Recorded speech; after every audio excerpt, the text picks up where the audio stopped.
guys, and welcome back to my channel. In case you're new here, my name is Nadia, and in today's video I wanted to talk to you guys about job online sites where you can be able to offer your services and get paid. So without further ado, let's get right into the video. So I have my notes down here, so don't mind me when you see me. I'm trying to remember everything and give you guys as much juice as possible. So so I'm going to be specifically talking about two sites today. Is Fiverr and Upwork. If you're not familiar with this, like I said earlier, these are online sites where you offer services and get paid for it.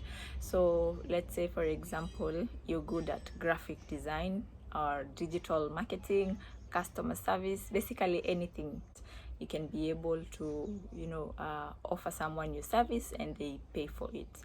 So for Fiverr, what you do is you create an account, and you cannot be able to change the names or the email on that once you do it. So the name you start with is what you're going to use unless you do away with the account, which you'll come to realize is a very expensive move later on, especially if you have invested time in it and probably done a couple of tasks on there. So think very carefully on the email and the name you're going to use on there. Once you create your account, you are going to bid for jobs. There's a section that has all the jobs that people are offering for a specific service. So for example, if you offer graphic design, you're going to find a list of customers who need people to perform certain tasks on graphic design. So you go on their bid. If you get the job, you agree on the terms of payment, but most of the ones on the bid section usually have like a fixed price. So they have listed everything down. They need someone to do blah blah blah blah. They're going to pay such and such an amount per hour, and probably the turnaround time, they need it in maybe 3 to 5 days. And so it's mostly very straightforward. And one thing worth noting also is these jobs require you to be very, very, very good at communication, because you're going to be back and forth with the clients, and it's very different because I don't think you can make phone calls. You mostly rely on the chat and emails. If you've exchanged emails. So or maybe WhatsApp call and video calls also if you do that. But for Fiverr, I know that they do not allow you to take communication outside of their platform. So you have to be smart about it. So after you bid for the job, you get it. And the other thing that's very important is you make sure to request first of all, do an impeccable job, a very good job, then request the client to rate you. The ratings really go a long way, because Fiverr uses the rating system. So of course, if you have a higher rate, you're going to be come on top of the list once someone searches for your field.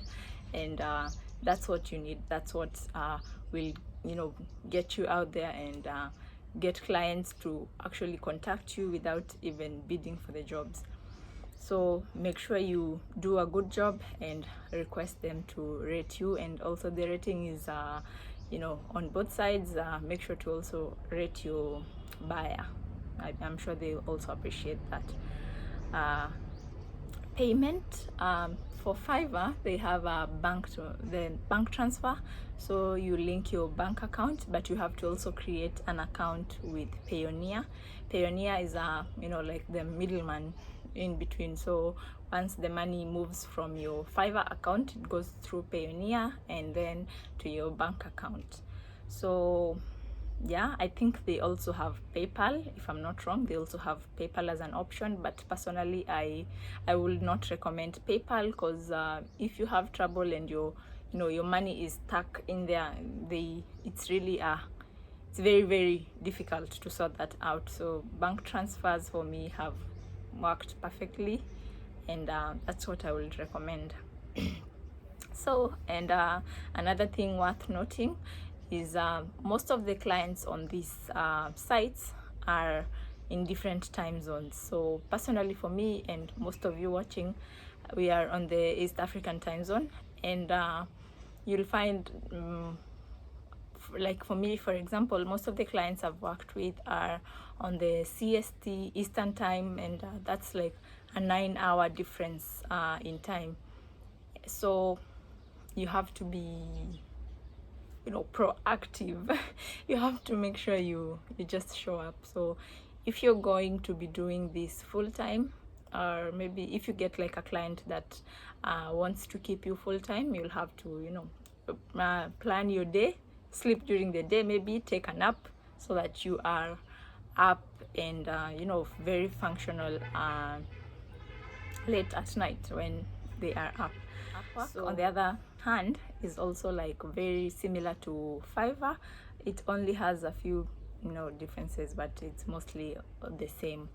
You also have to go on there and create an account, and you have to be very detailed. You know, they ask for a lot of information, you know, your address and all that, PO box, blah blah blah. Yeah, they'll just ask for a lot, so make sure you have all that information before you get started on that process. And on Upwork, you also bid for jobs, you send proposals. So there's like a list of clients with different jobs that they want performed, with how much they're going to pay, the turnaround time and all that. So you go on there, choose something that's suitable for you, and yeah, you get started on it. And also note, they also work with ratings. So rating is very important on both of these sites, so make sure to, you know, request your client, if they don't, to rate you. If they forget to rate you, make sure you talk to them, ask them, request them to rate you, because it goes a long way. The other thing is, I wanted to also let you know that once you have performed a couple of you know, jobs on there, and your rating is good, you don't have to bid for jobs anymore. You'll find that most clients will come directly to your inbox, because once they search, let's say yeah, graphic design, you're going to like pop up at the top of the list, so you're going to be contacted more oftenly. So it's, I believe it's a bit tough when you're just getting started, but once you get the hang of things, and you know, you're doing your job well, you're getting ratings and all that, you're going to like slowly climb up the ladder, and that's a good thing, because you don't have to like keep bidding for the job. Yeah, so I wanted to also put that out there. For payment on Upwork, they have M-Pesa. That's like the best thing about Upwork. They have M-Pesa, they have the M-Pesa option. You just link your M-Pesa account, and they charge a very small fee. And I also forgot to mention, on Fiverr, through the Pioneer, they also charge a small fee. Basically, all the payment transactions have a small fee on them. So besides M-Pesa, Upwork also has the bank transfer, and they have PayPal, among other payment methods. Time zone, same thing applies. Most of the clients on there are on different time zones, so keep that in mind. I also wanted to say, once you're creating your profile, it's a good thing to, you know, go in there, search the niche you're going to be, you know, you're going to be on. So I like to use graphic design a lot. So if you're going to be offering graphic design services, go on there, search graphic design, and a couple of you know, some people that are offering that service will pop up, and take notes from their profiles, like look at how they have structured their sites and all that. And I believe it will be of great insight. Yeah, so if you've made it to this point of the video, thank you so much for sticking around, and I'd like to request you to subscribe if you've not already. It really helps my channel a great deal, and yeah, I appreciate you. So don't forget to like, comment, share, and subscribe if you've not already, and I'll see you guys on the next video. Until then.